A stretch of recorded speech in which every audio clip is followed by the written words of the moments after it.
En el nombre del Padre, del Hijo y del Espíritu Santo. Amén. Señor, quiero alabarte y glorificarte, porque tu amor y tu misericordia me alcanzaron.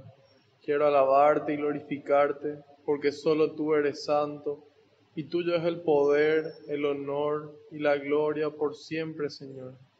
Quiero alabarte y glorificarte, porque no nos tratas como merecen nuestras culpas.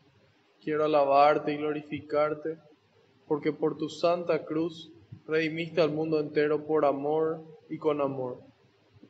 Te pido perdón, Señor, por todos mis pecados, de pensamiento, de palabra, de obra y de omisión. Te pido perdón de corazón, Señor, por todas las cosas malas que hice y las cosas buenas que dejé de hacer. Y le invito a que cada uno haga lo mismo en este momento, en el silencio de su corazón.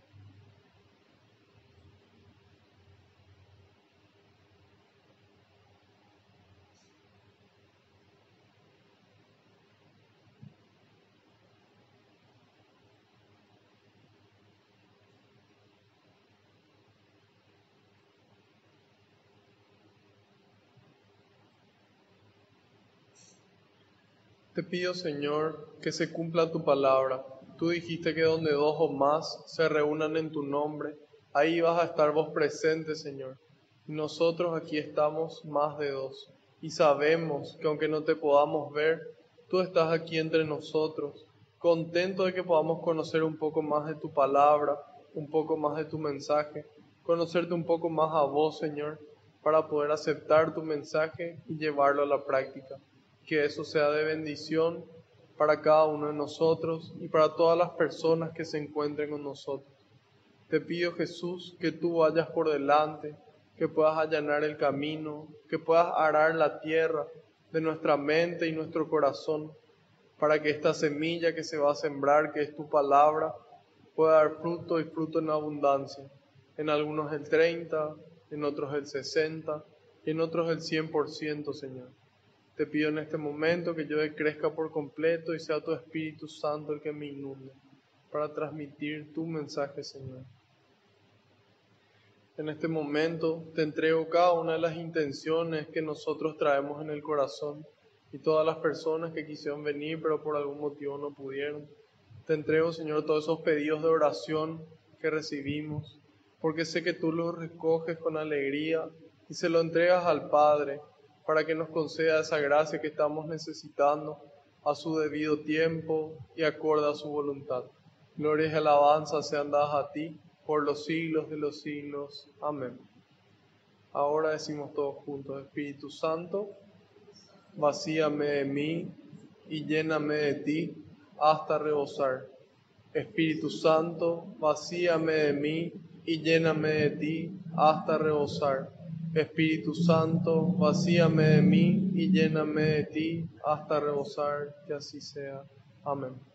Ahora les pido que en un momento de silencio intercedan por mí ante el Padre, para que todo lo que transmita sean las palabras del Hijo y sea el Espíritu Santo el que obre con intensidad en mí y en ustedes también.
Amén. Empezamos. Salmo 117.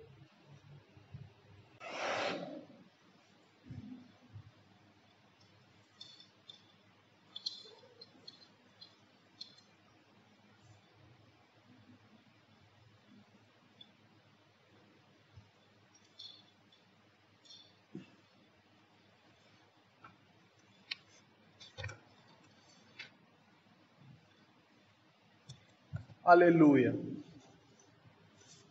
Aleluya. Alaben al Señor en todas las naciones y festéjenlo todos los pueblos, pues su amor hacia nosotros es muy grande y la lealtad del Señor es para siempre.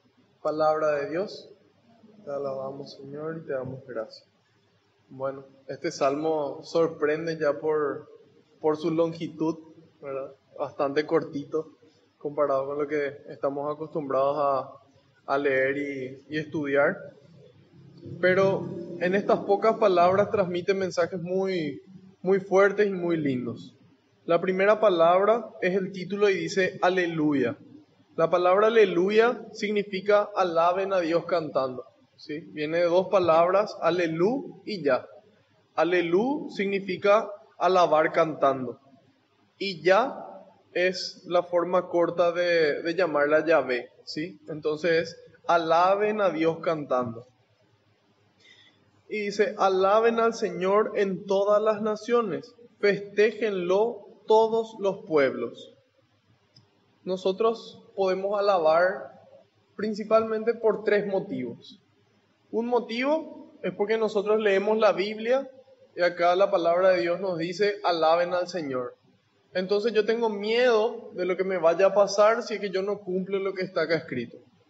Entonces ese es un motivo por el cual yo puedo alabar. Esa es la condición del esclavo. ¿Por qué? Porque el esclavo obra por miedo a lo que le vaya a pasar o a miedo a lo que le vaya a hacer su amo si es que él no hace lo que su dueño le pide. Después podemos alabar por la recompensa. Nosotros podemos alabar por una recompensa que vamos a recibir o por alguna recompensa que ya recibimos, en el sentido de alguna bendición, alguna gracia, algún bien. Entonces yo veo esa gracia que Dios me regala, entonces eso me mueve a mí a alabar. En ese caso sería como la condición de un mercenario que hace las cosas por la recompensa, no por miedo, sino por ambición, ¿sí? Y finalmente tenemos el caso del hijo, donde el hijo se supone que le alaba a sus padres, no por miedo a lo que le vayan a hacer si es que no le alaba, tampoco por la recompensa o el premio que sus padres le vayan a dar, sino simplemente porque le aman.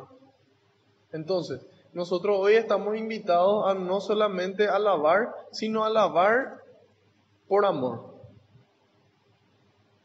Y dice, alaben al Señor en todas las naciones y festéjenlo todos los pueblos. Esta invitación es para todas las personas, de todas las edades, de todas las capacidades adquisitivas, de todas las regiones del mundo. Y dice, alaben al Señor en todas las naciones. En estos días, hablando de cánticos, está pegando muy fuerte el tema del deporte en cuanto al fútbol, ¿sí? Se jugó una final de un torneo internacional, hace poco se jugó también uno de los partidos más importantes entre los dos clubes más grandes que tiene nuestro país por la cantidad de aficionados que tienen. Y es impresionante cuando uno pasa cerca nomás de esos estadios cómo cantan, ¿sí? ¿Y por qué? Porque sienten una pasión, sienten un amor hacia su club. También en épocas patrias, por ejemplo, ya sea el 15 de agosto, 14 y 15 de mayo, la gente canta con mucho fervor las canciones patrióticas, ya sea el himno nacional, Patria Querida o alguna otra que se les ocurra. ¿Y por qué muchas veces no cantamos nosotros con el mismo fervor a Dios? Y tal vez porque no sentimos el mismo amor o la misma pasión que por esas otras cosas que mencionamos. Solamente que una vez que nosotros nos sentimos amados por Dios, empezamos a retransmitir ese amor. Nosotros no podemos dar algo que nosotros no tenemos. Entonces, en la medida en la que yo voy sintiendo el amor de Dios, eso me mueve a mí a alabar con palabras, a alabar con cantos y a alabar con mi vida misma, ¿sí?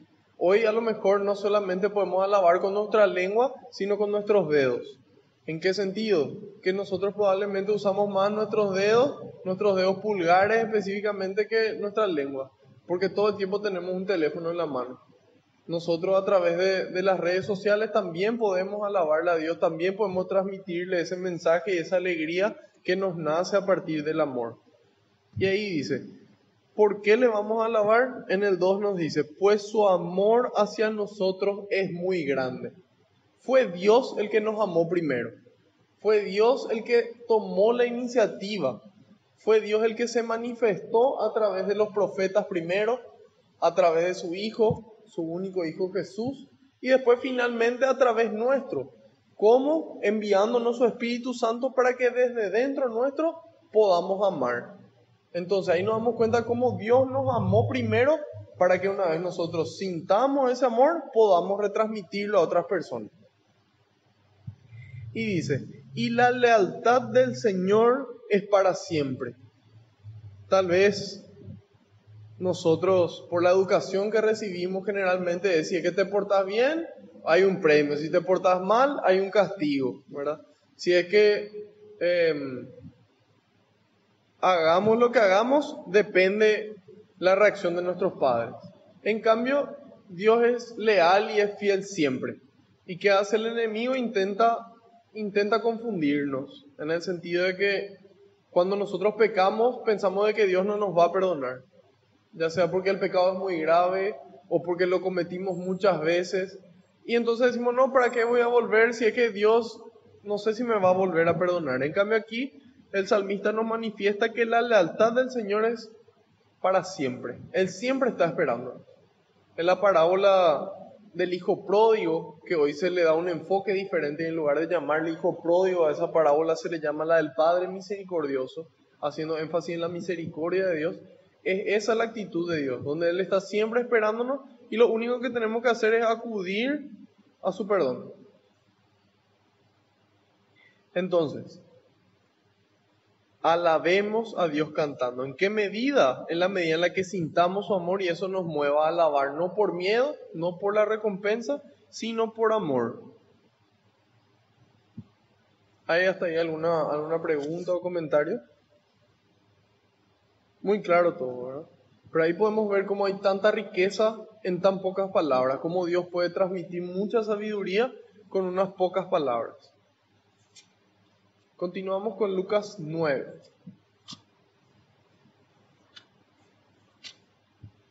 En la clase anterior vimos el capítulo 8 a partir del versículo 26 hasta el final, en donde vimos dos perícopas. Las perícopas son los títulos grandes que tienen dentro muchos versículos. Esas son las perícopas. Vimos dos perícopas. Una era el endemoniado y los cerdos, y la otra era Jesús resucita a la hija de Jairo. Jesús cruza el lago de Galilea, llega a una tierra de paganos, a una ciudad que se llama Gerasa, que formaba parte de la Decápolis, porque eran 10, Deca 10, Poli ciudades, 10 ciudades paganas, y en esa ciudad sale a su encuentro un demonio, en donde el demonio ya dijimos de que siempre le reconoce a Jesús, ya sea en su forma humana o inclusive en la Eucaristía podemos darnos cuenta. Las personas que trabajan en la pastoral del exorcismo dan testimonio de la reacción del demonio ante Jesús físicamente presente. ¿Y qué ocurre? Estos demonios, porque eran varios, eran demonios poderosos, tuvieron el poder de entrar a 2000 cerdos y que se arrojen a un precipicio. Y teniendo ese poder, ellos le reconocen a Dios y le ruegan a Jesús 2 veces. Y le piden un favor, le piden que en lugar de arrojarle al abismo, que le mande unos cerdos. Y aquí nos dice, y Jesús se lo permitió.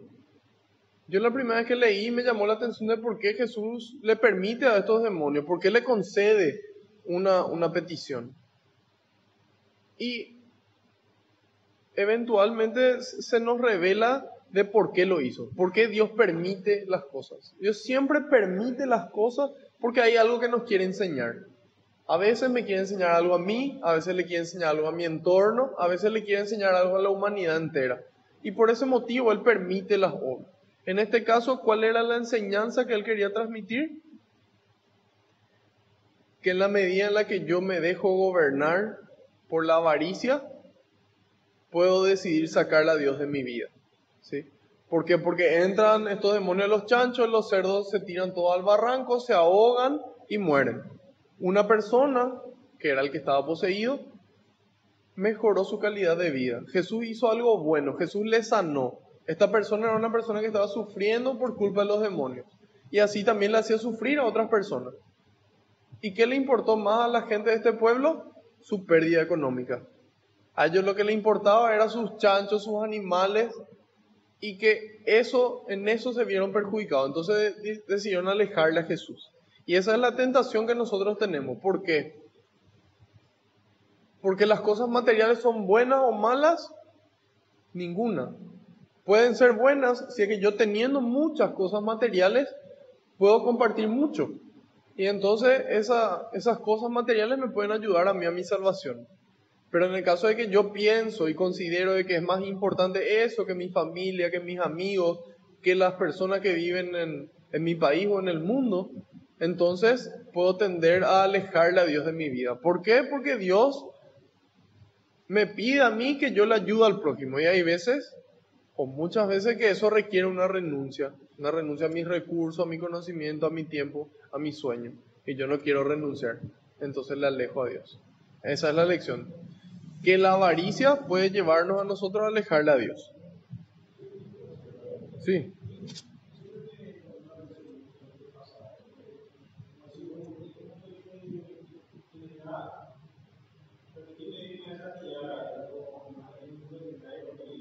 Mm.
Sí, entiendo.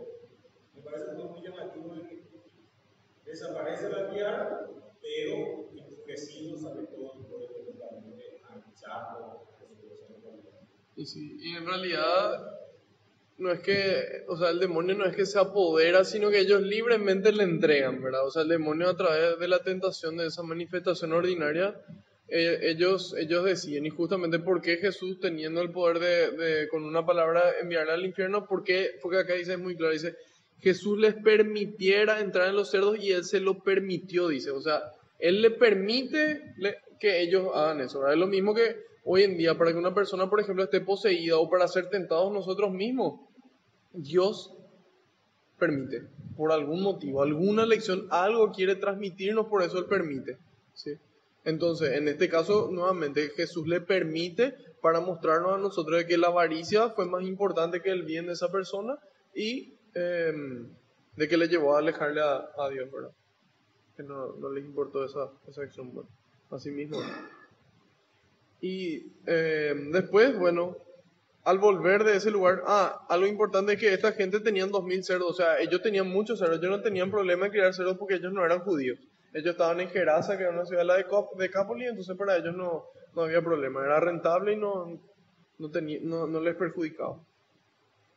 Después, cuando él vuelve de esa ciudad, viene Jairo a pedirle por su hija. Jesús acepta, mientras que se está yendo, ya le intercepta a la mujer que tenía hemorragias, le sana a la mujer, después se va y le resucita a la hija de Jairo. Entonces, con toda esta secuencia de acciones, Jesús nos muestra de que Él siempre tenía tiempo para la caridad. Él siempre tenía tiempo para ayudarle a uno más, ¿sí? Y que el ritmo de vida que llevaba Jesús le permitía hacer esto. Nosotros muchas veces en el apuro con el que vivimos no nos da el tiempo.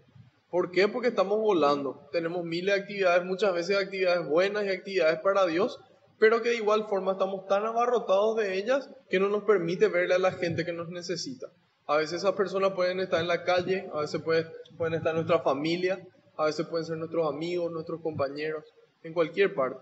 Entonces, si Jesús probablemente era un maratonista en aquel entonces, que él corría en el estadio para ganarse la corona de laureles, probablemente no lo hubiese visto, o si esta mujer se acercaba a él no le iba a alcanzar jamás. Entonces ahí nos damos cuenta de por qué es importante poder bajar un cambio, ¿sí? Para poder verle a las personas necesitadas y poder ayudarles a sanar y a que se salven. A continuación, Jesús envía a los 12. Jesús reunió a los 12 y les dio autoridad para expulsar todos los malos espíritus y poder para curar enfermedades. Después los envió a anunciar el reino de Dios y devolver la salud a las personas. Les dijo: no lleven nada para el camino, ni bolsa colgada del bastón, ni pan, ni plata, ni siquiera vestido de repuesto. Cuando los reciban en una casa, quédense en ella hasta que se vayan de ese lugar. Pero donde no los quieran recibir, no salgan del pueblo sin antes sacudir el polvo de sus pies. Esto será un testimonio contra ellos. Ellos partieron a recorrer los pueblos, predicaban la buena nueva y hacían curaciones en todos los lugares. El virrey Herodes se enteró de todo lo que estaba ocurriendo y no sabía qué pensar, porque unos decían: es Juan que ha resucitado entre los muertos, y otros: es Elías que ha reaparecido, y otros: es alguno de los antiguos profetas que ha resucitado. Pero Herodes se decía: a Juan le hice cortar la cabeza. ¿Quién es entonces este, del cual me cuentan cosas tan raras? Y tenía ganas de verlo. Al volver los apóstoles contaron a Jesús todo lo que habían hecho. Él los tomó consigo y se retiró en dirección a una ciudad llamada Betsaida para estar a solas con ellos. Pero la gente lo supo y partieron tras él. Jesús lo acogió y volvió a hablarles del reino de Dios, mientras devolvía la salud a los que necesitaban ser atendidos. El día comenzaba a declinar. Los 12 se acercaron para decirle: despide a la gente para que se busquen alojamiento y comida en las aldeas y pueblecitos de los alrededores, porque aquí estamos lejos de todo. Jesús les contestó: denles ustedes mismos de comer. Ellos dijeron: no tenemos más que 5 panes y 2 pescados. ¿O desearías tal vez que vayamos nosotros a comprar alimentos para todo este gentío? De hecho, había unos 5000 hombres. Pero Jesús dijo a sus discípulos: hagan sentar a la gente en grupos de 50. Así lo hicieron los discípulos y todos se sentaron. Jesús entonces tomó los 5 panes y los 2 pescados, levantó los ojos al cielo, pronunció la bendición, los partió y se los entregó a sus discípulos para que se lo distribuyeran a la gente. Todos comieron hasta saciarse. Después se recogieron los pedazos que habían sobrado y llenaron 12 canastos. Un día Jesús había apartado un poco para orar, pero sus discípulos estaban con él. Entonces les preguntó: según el parecer de la gente, ¿quién soy yo? Ellos contestaron: unos dicen que eres Juan Bautista, otros que Elías, y otros que eres alguno de los profetas antiguos que ha resucitado. Entonces les preguntó: ¿y ustedes? ¿Quién dicen que soy yo? Pedro respondió: tú eres el Cristo de Dios. Jesús les hizo esta advertencia: no se lo digan a nadie. Y les decía: el Hijo del Hombre tiene que sufrir mucho y ser rechazado por las autoridades judías, por los jefes de los sacerdotes y por los maestros de la ley. Lo condenarán a muerte, pero 3 días después resucitará.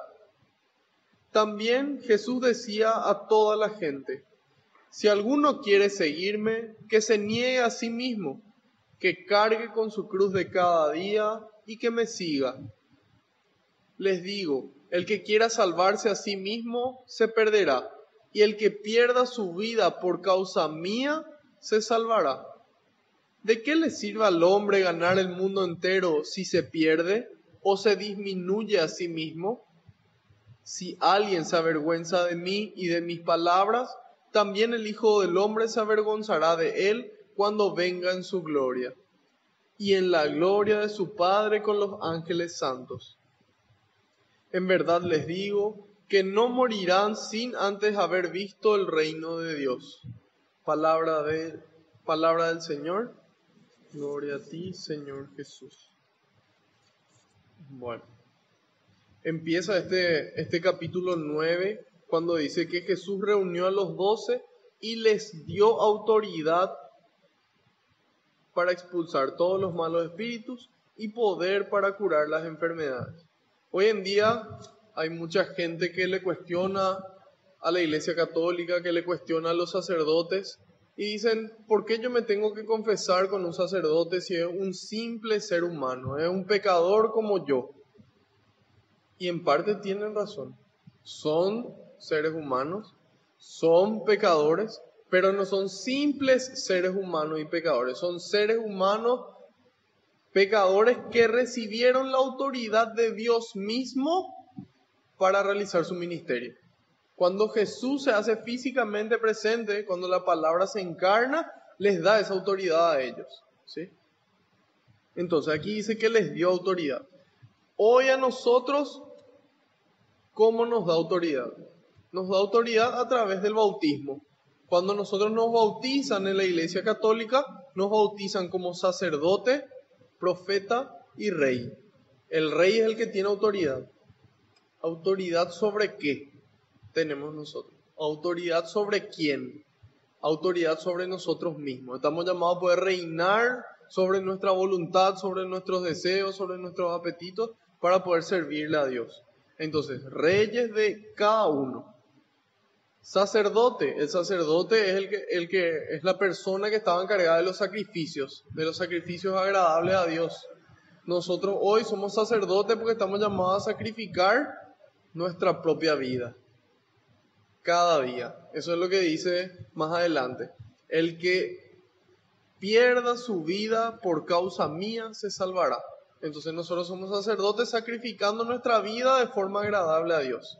Y profeta, el que profetiza, el que anuncia, el que proclama un mensaje. Entonces Dios a nosotros hoy nos da autoridad a través del bautismo. Y después dice, después los envió a anunciar el reino. Nos dio autoridad a través del bautismo y la misa significa envío. Nosotros cada domingo que nos vamos a la misa nos vamos para recibirle a Cristo en cuerpo, sangre, alma y divinidad, y una vez recibido, ser enviados para durante toda la semana poder transmitirle a Cristo hasta el siguiente domingo. Eso es lo que nos pide la iglesia. Pero de cada uno depende el poder acercarse todos los días. Todos los días podemos. Nosotros aquí en Asunción tenemos la ventaja de que hay misa todos los días. Ustedes descargan la aplicación Horario de Misa y van a encontrar una cantidad impresionante de iglesias, muchísimas, con todos los horarios de misa. Entonces, ya depende de una decisión personal de acercarse a Cristo, de acercarse a Dios, a la misa. Y en cada misa Dios nos vuelve a enviar. Nos vuelve a enviar al mundo. ¿Para qué? Para anunciar el reino de Dios. Ok, bueno, me voy a la misa y Dios me envía a anunciar el reino de Dios. ¿Qué es el reino de Dios? Y ahí San Pablo nos trae luz en la carta a los Romanos, capítulo 14, versículo 17. Y dice, el reino de los cielos no es comida, no es bebida, no es nada material. Es alegría, paz y justicia en el Espíritu Santo. ¿Sí? Entonces, hoy nosotros estamos llamados a irnos por la calle, en nuestra familia o donde sea, y decir, el reino de los cielos está acá, y Él viene a traer alegría, paz y justicia. Y la gente probablemente nos mire y nos va a decir, mostrarnos, ¿verdad? Entonces, eso es lo que hace Jesús. Él les envía, dice, anuncien el reino de Dios y devuélvanle la salud a la gente. En la medida en la que ustedes le devuelvan la salud física, la salud mental, la salud espiritual a las personas, la gente va a creer de que esa alegría, esa paz y esa justicia verdaderamente llegó. Entonces, dice y, porque son ambas cosas. No es sanarle y ayudarle nomás a las personas sin Dios. No es anunciar nomás el mensaje y no actuar. Son ambas cosas. Primero, anuncio el mensaje y después yo actúo. Entonces la gente cree. ¿Sí? Y dice, les dijo, no lleven nada para el camino, ni bolsa colgada del bastón, ni pan, ni plata, ni siquiera vestido de repuesto. Entonces, pareciera como que le está diciendo, no prueban nada, ¿verdad? No sean precavidos. Vayan nomás, una sola vez van a vivir, así que vayan como puedan. No es eso lo que Jesús quiere transmitir. Lo que Él quiere transmitir es una confianza plena en la providencia divina. De que si yo me voy detrás de Dios, no me va a faltar nada. ¿Sí? Y lo que sea que me pueda faltar, Dios me va a dar la fortaleza para tolerar. Y después dice, cuando los reciban en una casa, quédense en ella hasta que se vayan de ese lugar. Ahora dentro de poco van a ser las misiones en enero. Van a haber personas que van a ir a misionar en enero.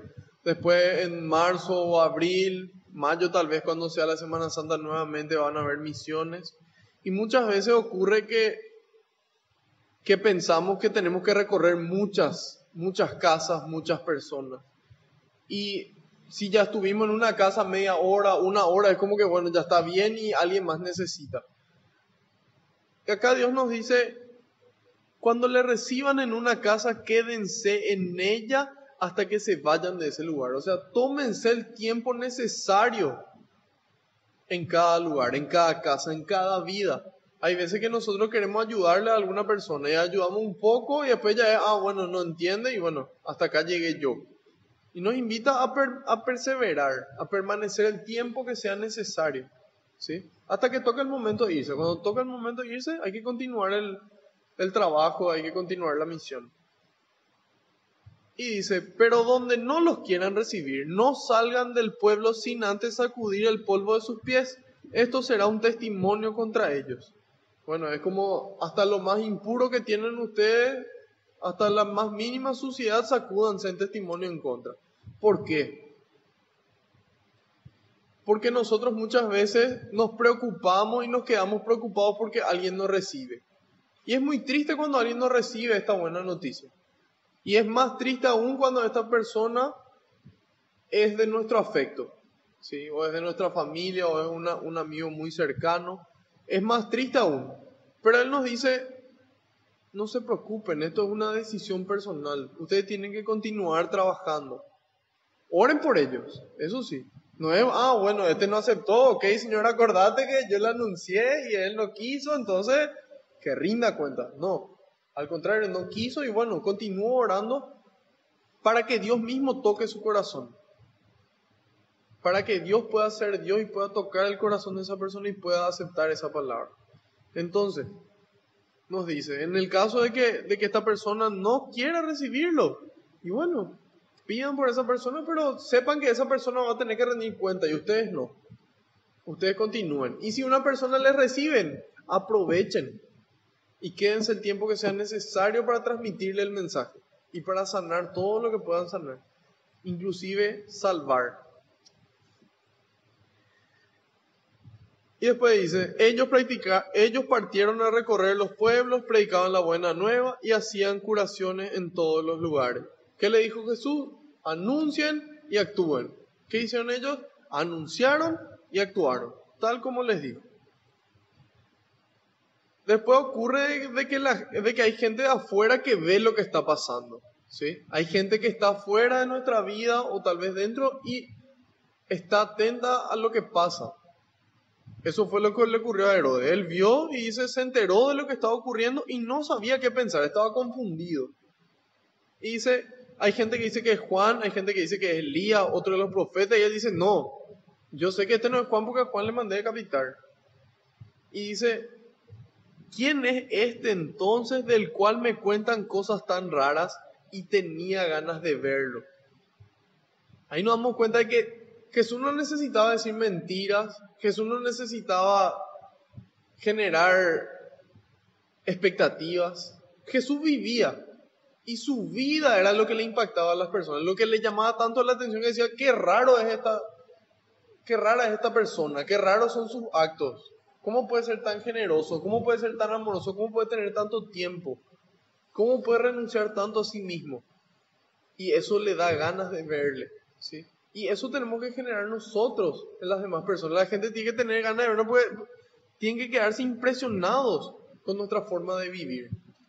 Y entonces cuando nos pregunten qué nos mueve a nosotros a vivir así, Dios, el creador del cielo y de la tierra que me ama. Y entonces la gente va a querer conocerle a ese Dios y va a querer acercarse a Dios. Así funciona. Y después dice, al volver los apóstoles, contaron a Jesús todo lo que habían hecho. Él los tomó consigo y se retiró en dirección a una ciudad llamada Betsaida para estar a solas con ellos. ¿Qué pasa? Dios a cada uno nos envía una misión a nuestra familia, nuestro trabajo, la facultad, donde sea, en la iglesia. Y nos da una misión. Nos dice anuncien y actúen. Ok. Y nosotros muchas veces estamos tan ocupados en esa misión que nos vamos vaciando de Dios. ¿Y qué pasa cuando nos vaciamos de Dios? Nos cansamos. ¿Sí? No existe forma humana de aguantar el ritmo, aunque sean cosas buenas y cosas para Dios, si yo no vuelvo a estar a solas con Él. Para que Él vuelva a restaurar mi fuerza y poder continuar en la misión. Para que Él vuelva a enviarme. ¿Sí? Y eso muchas veces nos ocurre. ¿Por qué? Porque estamos tan animados, tan entusiasmados con las cosas buenas, espero, que nos desgasta. Pero ¿qué hace Jesús? Vuelven, le cuentan todo y le dice, excelente, vengan. Y ahí Él intenta apartarse. Pero ¿qué pasa? Dice, pero la gente lo supo y partieron tras Él. Entonces muchas veces nosotros también queremos apartarnos, queremos orar, queremos desconectarnos y muchas veces no podemos. Y ahí ya vemos que Jesús también ya tenía la misma dificultad. Entonces, ¿qué hace? En ese momento Él se adapta, pero va a volver a intentar. Se adapta y dice, volvió a hablarles del reino de Dios mientras que le devolvía. Entonces, bueno, ahora quiero orar y no se puede. Bueno, continúo orando, continúo anunciando, continúo con la misión. Ya se va a dar el tiempo de la oración. Después viene el milagro de la multiplicación de los el milagro de la multiplicación de los panes, donde Dios nuevamente demuestra de que tiene poder hasta encima de la naturaleza.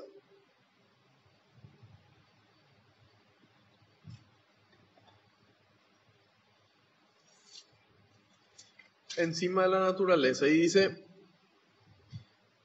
Se acercan los 12, sus discípulos, sus seguidores, y le dicen, Señor, despachale ya a esta gente porque tienen que comer y acá no se puede.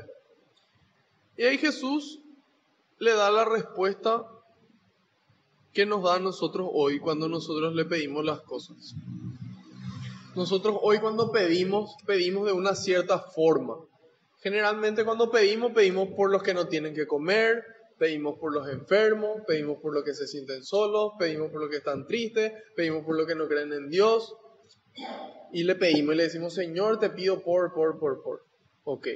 Dios escucha esas oraciones, así como le escuchó a su discípulo y nos responde. Denles ustedes mismos de comer. Se acabó la época en la que yo le doy comida de forma directa al pueblo. ¿Sí? En el Antiguo Testamento caminaban por el desierto, Dios hacía llover el maná y les alimentaba directamente. Después viene Jesús, nos envía su Espíritu para que nosotros le demos de comer a las personas. Es nuestra responsabilidad hoy, de cada uno, darles de comer. Y dice, denles ustedes mismos de comer. Entonces ahí ya nos damos cuenta que puede cambiar la forma de nuestra oración. En vez de pedir por pedirle, Señor, te pido que yo tenga alimento para compartir con el que no tiene y que lo haga. Te pido que yo pueda tener tiempo para irme a rezar con los que están enfermos. Que yo tenga suficiente amor para transmitirle a la gente que no cree en vos. Entonces ahí cambia el tema. Ya no es, le pido a Dios para que Él mágicamente provea. No, le pido a Dios que a través mío y de otras personas la gente pueda darle de comer. ¿Sí? Y ahí dice, ellos dijeron, no tenemos más que 5 panes y 2 pescados. ¿O desearías tal vez que vayamos nosotros a comprar alimentos para todo este gentío? Entonces ahí le dicen, Señor, nosotros tenemos pocas cosas, somos poca cosa. ¿Cómo vos pretendés, o vos acaso pretendés que hagamos algo imposible? Porque dice que eran 5.000 personas.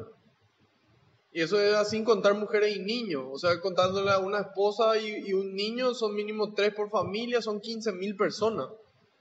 No sé si alguna vez organizaron una comilona, pero juntar, no sé, comida para 1.000 personas no me lo es difícil. Imagínense juntar plata para alimentarle a 15.000. Y entonces ellos le dicen, mira, nosotros somos poca cosa, tenemos poco, ¿o acaso vos querés que hagamos algo imposible? Y Jesús le responde, bueno, evidentemente no entendieron el mensaje, háganle sentar a la gente. Y ahí, ¿qué hace? Levantó los ojos al cielo, pronunció la bendición. Eso que ellos tenían, esos 5 panes y 2 pescados, Él le entrega a Dios.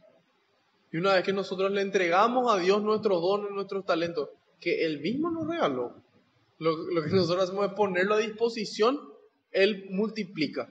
Y Él obra las cosas que para el ser humano es imposible, para Dios nada es imposible.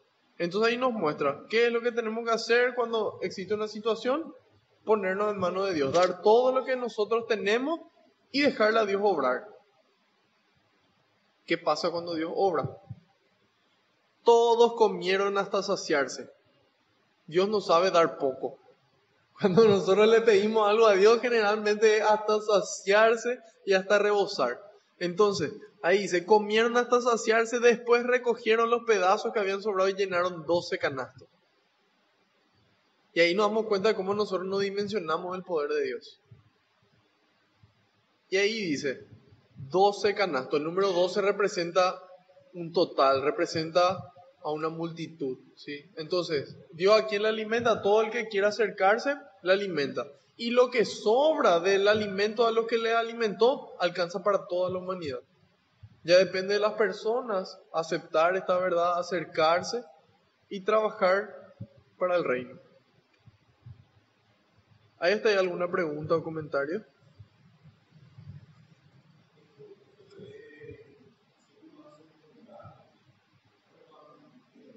O sea que no te escucho también.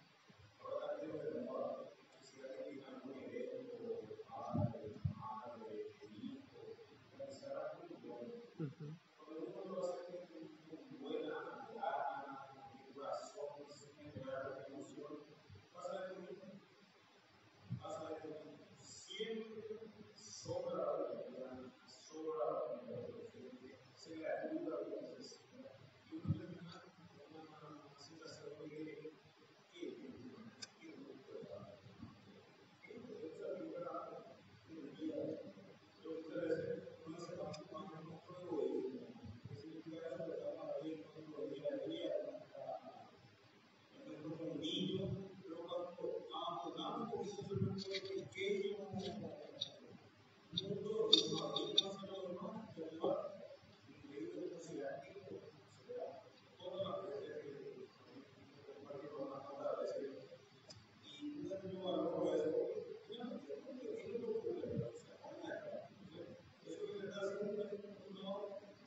Así mismo.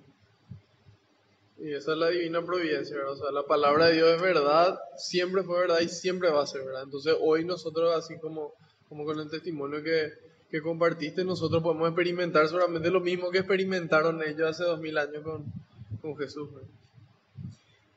Después, a continuación, dice, un día Jesús se había apartado un poco para orar. Nuevamente, San Lucas hace mucho énfasis en la importancia de la oración, en esa conexión personal con Dios para después poder realizar la conexión con el prójimo. Siempre en ese orden. Entonces, ¿qué pasa? Nuevamente, intentó Jesús, no pudo, vino una multitud, 5.000 personas, alimentó. Intenta otra vez la oración, intenta de vuelta volver a conectarse. ¿Por qué? Porque es fundamental. Jesús también era humano, 100% Dios, pero 100% humano. Entonces él necesitaba esa conexión y necesitaba mostrarnos a nosotros la importancia de esa conexión. Entonces por eso dice, se apartó un poco para orar, pero sus discípulos estaban con él. Siempre hay alguna interferencia, alguna dificultad. Pero vamos a encontrar como después eventualmente Jesús encuentra el momento de oración y se permaneció toda la noche en vela, toda la noche en oración. Entonces, es momento, o sea, siempre es bueno buscar la oportunidad para orar y cuando se da, aprovecharla, ¿sí? Porque hay veces que no se da. Y cuando no se da, ¿qué hacemos? Ah, qué mala onda, yo quería rezar y no pude. No, se continúa la misión mientras tanto, por amor y con amor. Y dice, entonces les preguntó, según el parecer de la gente, ¿quién soy yo? Según la gente, según todos, según el resto que no está acá presente, ¿quién soy? Juan Bautista, Elías, otro de los profetas, Juan. Ok, eso dice la gente. Y ustedes que me conocen, ustedes que comparten conmigo, ustedes que me escuchan, ¿quién dicen ustedes que soy yo? Y él pregunta también de forma personal, ¿verdad? ¿Quién dices que soy yo? Pero seguramente como estamos en Paraguay nos va a hablar en nuestro lenguaje y nos va a decir, ¿quién decís que soy yo? ¿Verdad? Pues nosotros no decimos, ¿quién dices que soy yo? Decimos, ¿quién decís que soy yo? Y Jesús hoy de forma personal a cada uno le pregunta, ¿quién decís que soy yo? Vos, no el resto, no tu familia, no tu gente, no, vos. Y es una pregunta muy importante, por eso le dice, ¿quién dicen que soy yo? ¿Quién soy yo? ¿Quién es este? ¿Quién? Una identidad, unas características. Cuando cruzaban en la barca, ¿qué hacía Jesús? Antes de cruzar, dice, en el 8:22, dice, crucemos a la otra orilla del lago. Nos invita a cruzar toda nuestra vida hasta el otro lado, con Él en nuestra barca. Ah, entonces todo bien, ahora que ya estudié la Biblia y que me voy a mi grupo y me voy a misión, entonces ya no voy a tener problemas porque Jesús está en mi barca. Negativo. Ahí vemos cómo casi se hundía la barca. Pero ¿cómo estaba Jesús? Durmiendo. ¿Y cómo podía atravesar de esa forma una tormenta? Porque él tenía esa confianza plena en Dios. Él tenía esa confianza plena en el poder de Dios. Y ahí se levantan desesperados, acuden a Jesús y dicen, Señor, nos hundimos, vamos a morir. Y ahí Jesús se despierta, le ordena a la tormenta, se calma la tormenta y le increpa a ellos. ¿Dónde está su fe? ¿Quién es lo que piensa que está durmiendo en la barca con ustedes? ¿Qué poder lo que piensan que Él tiene? ¿Cuán grande es lo que es su amor? Y entonces hoy nos pregunta a nosotros, ¿quién soy yo? Y dependiendo de mi fe, yo le voy a poder responder ya como Pedro y le voy a decir, vos sos el rey, vos sos el Mesías, el Hijo de Dios, el que tenía que venir para salvarnos. O tal vez dudo un poco o no estoy tan convencido, entonces, sea que yo creo mucho o creo poquito, estoy llamado a pedirle a Dios. Señor, creo mucho, pero aumenta mi fe. Creo poquito, pero aumenta mi fe. Y Dios nos regala a nosotros herramientas para que crezca nuestra fe. ¿Sí? Nos regala herramientas. ¿Cuáles son esas herramientas? Los sacramentos, especialmente la reconciliación y la Eucaristía. En la medida en la que yo comulgo y yo me confieso y me doy cuenta y escucho las palabras del sacerdote, él me dice, yo te concedo el perdón y la paz. Me dice, yo te absuelvo tus pecados. En la Eucaristía yo escucho, dice, esto es mi cuerpo. Y voy creciendo en la fe. Voy viviendo esa experiencia espiritual que me hace crecer la fe. Sacramentos, la mayor frecuencia posible.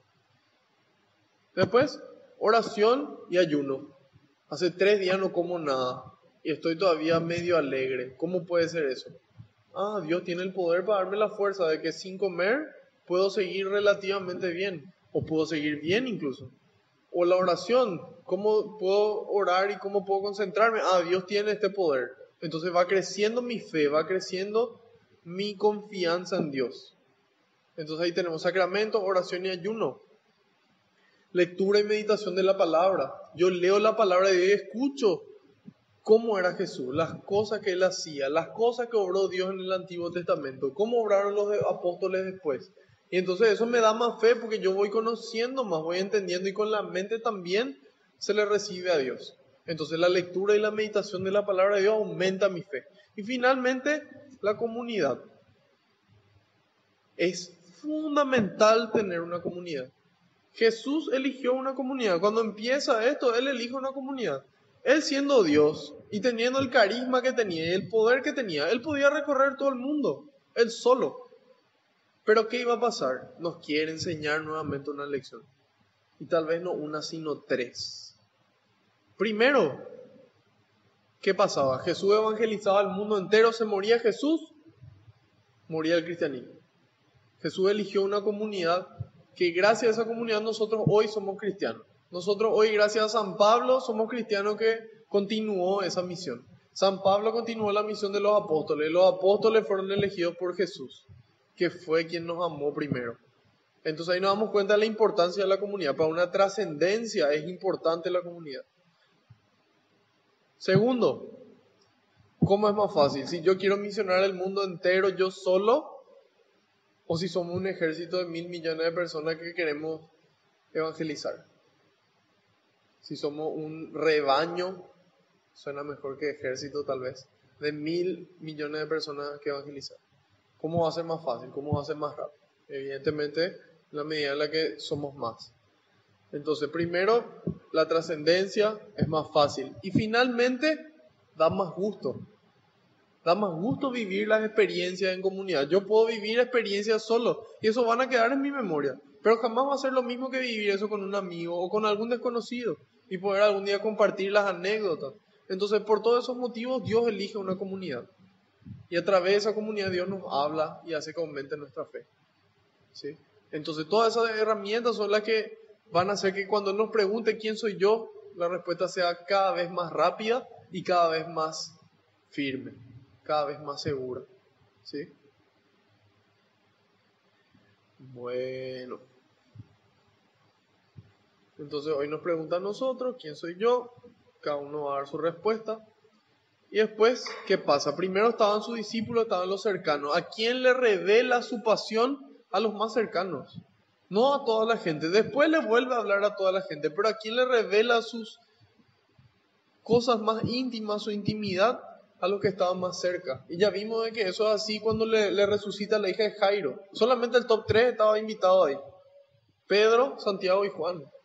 El resto no. ¿Pero por qué? Porque no eran tan cercanos, no tenían tanta cercanía, no compartían tanto tiempo con Él.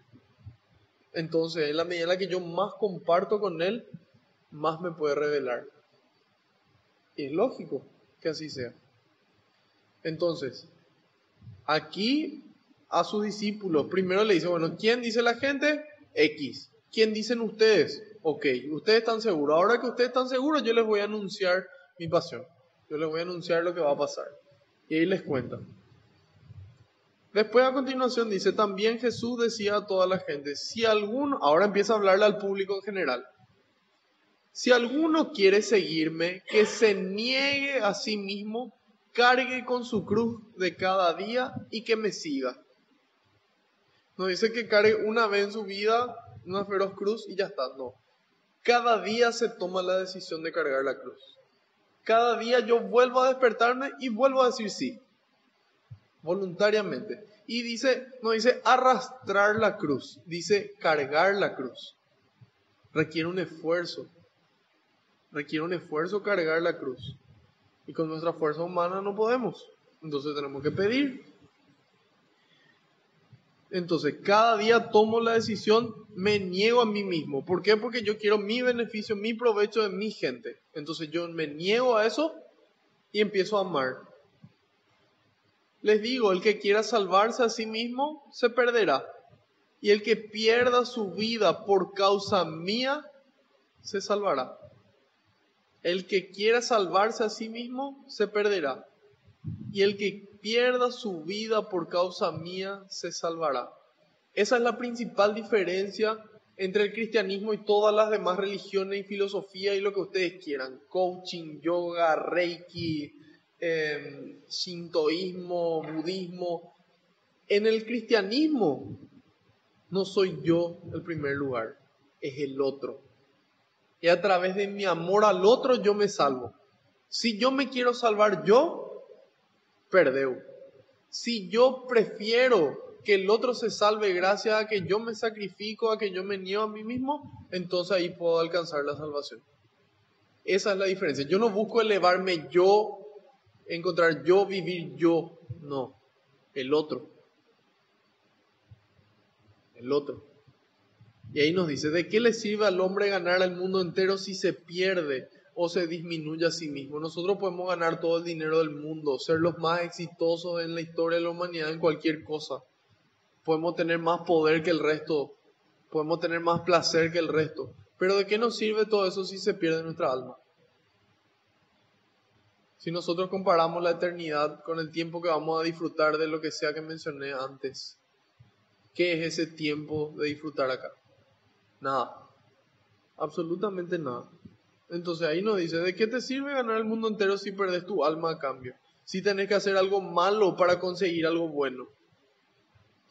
Y dice, si alguien se avergüenza de mí y de mis palabras, también el Hijo del Hombre se avergonzará de él cuando venga en su gloria y en la gloria de su Padre con los ángeles santos. Y acá parece como, mira un poco qué vengativo es Jesús. Había sido Jesús se vengaba. Porque acá dice, si vos te avergonzás de mí, entonces yo me voy a avergonzar de vos. Y no es así. ¿Qué ocurre? Ocurre que en la medida en la que yo me avergüenzo de Dios y yo niego, Dios lo que se va a avergonzar es de mi decisión, ¿sí? De mi actitud. Y Él es misericordioso, sí. Él es bueno, sí. Pero Él es justo también. Sin embargo, es justo también. Entonces, Él se va a avergonzar de que dándonos todo, nosotros decidimos alejarle. Entonces, de esa decisión es lo que Él se va a avergonzar, de esa actitud que nosotros tuvimos, de eso se va a avergonzar. No porque nosotros nos avergonzamos de Él, sino porque es una vergüenza de cierta forma Él, después de haber recibido tanto, negarle. Entonces dice, si alguien se avergüenza de mí y de mis palabras, esto es para nosotros los paraguayos, especialmente, porque muchas veces somos más tímidos que gente de otros países. Por ejemplo, bueno, acá en nuestro país no hay tanto, pero musulmanes, los árabes. Los árabes llega a su hora de adoración y los tipos de la nada sacan su esterilla, su alfombrilla, ponen así, apuntan ahí más o menos hacia donde tiene que ser. No importa dónde están, y si están en el shopping no importa, y en la casa de alguien tampoco, y en la calle menos. Ellos no se avergüenzan. Ellos con orgullo, con alegría hacen lo que hacen. Y entonces nosotros muchas veces estamos en el shopping y no somos capaces de bendecir la comida por lo que va a decir la gente. O estamos en alguna reunión y tenemos que irnos a la misa. Y no somos capaces de decir, me tengo que ir a la misa. No, me quiero ir a la misa. Entonces nosotros estamos llamados, Jesús nos avisa. Jesús nos avisa y nos dice, no te avergüences. No te avergüences, no es conveniente porque después yo me voy a avergonzar de la decisión que vos tomaste. ¿Sí? Entonces nosotros estamos llamados a dar testimonio, a proclamar, a alabar con cantos, a alabar con nuestra vida, con nuestras palabras, con nuestras miradas, con nuestros gestos, con nuestros recursos también. Y dar testimonio.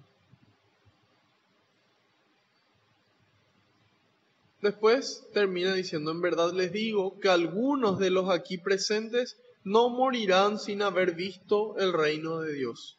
Bueno, acá le estaba hablando a todo el pueblo, ¿sí? Le estaba hablando a todo el pueblo y le dice, bueno, algunos de ustedes van a poder ver el reino. ¿Quiénes? Los que tengan fe, los que crean de que sí llegó la alegría, la paz y la justicia en el Espíritu Santo. A los que quieran creer van a poder ver antes de morir. ¿Sí? Van a poder ver la gloria de Dios, van a poder ver su resurrección. Y también puede ser una palabra para todas las personas que en algún momento van a estar vivas para cuando Él venga, para cuando Él vuelva por segunda vez. Porque en ese momento las personas que estén vivas van a ver el reino de Dios literal descender para el juicio final de todas las personas.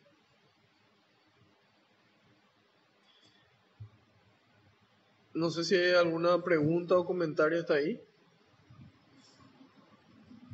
Bueno, entonces haciendo un breve resumen de esta última parte, Pedro proclama su fe. ¿Sí? Pedro proclama y dice, vos sos el Mesías, vos sos el Rey, yo creo. Ahí dice Jesús, ok, si ustedes creen, excelente, pero tienen que actuar en consecuencia. El que quiera seguirme, que cargue con su cruz de cada día y me siga. El que quiera salvarse, se perderá. Y el que pierda su vida por mí, dice, no dice que pierda su vida por un deporte, que pierda su vida por alguna historia que a mí se me ocurra. No, el que pierda su vida por Dios, se va a salvar. Y ahí les digo, el que quiera salvarse a sí mismo se perderá. ¿De qué le sirve al hombre ganar todas las riquezas del mundo si le pierde a su familia, si le pierde a la gente que quiere, si pierde su fe, si pierde las cosas que son realmente valiosas para ganar ese dinero, ese poder o ese placer, ese prestigio? Bueno, haciendo un resumen de todo, entonces Jesús nos enseña la importancia de la comunidad. ¿Por qué es importante la comunidad? Nos enseña la importancia de la oración, que siempre es importante volver a recargarnos de Dios para poder continuar con la misión. Que esa misión implica dos cosas, anunciar y actuar. Anunciar y actuar, todas las veces.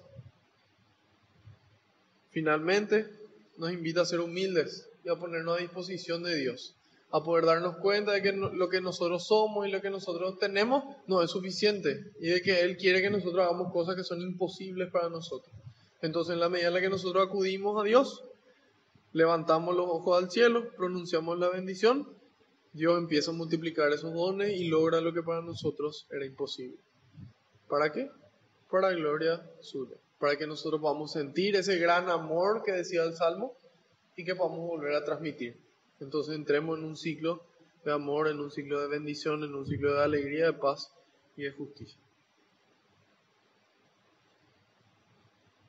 ¿Alguna consulta o comentario?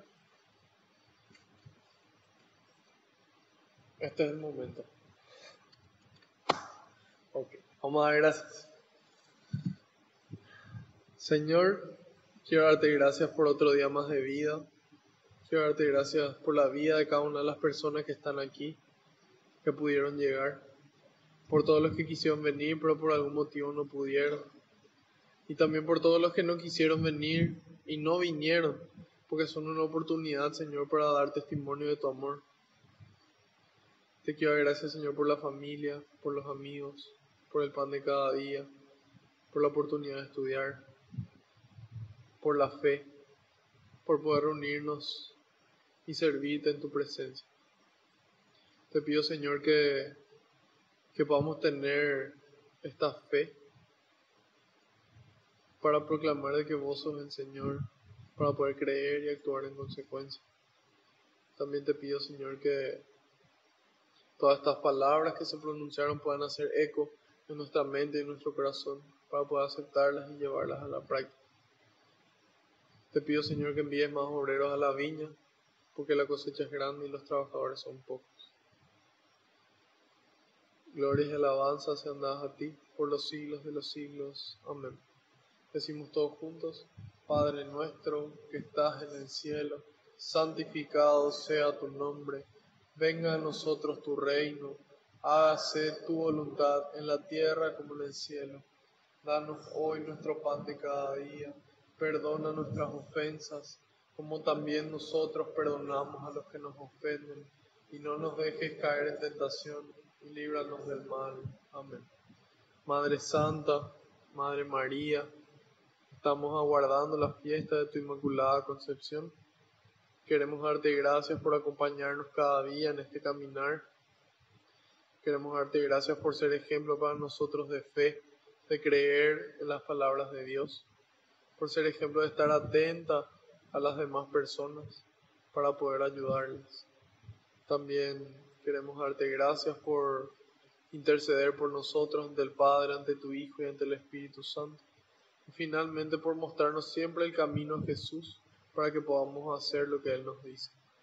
Dios te salve María, llena eres de gracia, el Señor es contigo. Bendita tú eres entre todas las mujeres y bendito es el fruto de tu vientre Jesús. Santa María, Madre de Dios, ruega por nosotros los pecadores, ahora y en la hora de nuestra muerte. Amén. Haciendo caso al pedido del Papa, rezamos a San Miguel Arcángel. San Miguel Arcángel, defiéndenos en la batalla, sé nuestro amparo contra la perversidad y acechanzas del demonio. Reprímale Dios, pedimos suplicantes, y tú, príncipe de la milicia celestial, arroja al infierno con el divino poder a Satanás y a los demás espíritus malignos que andan dispersos por el mundo para la perdición de las almas. Amén.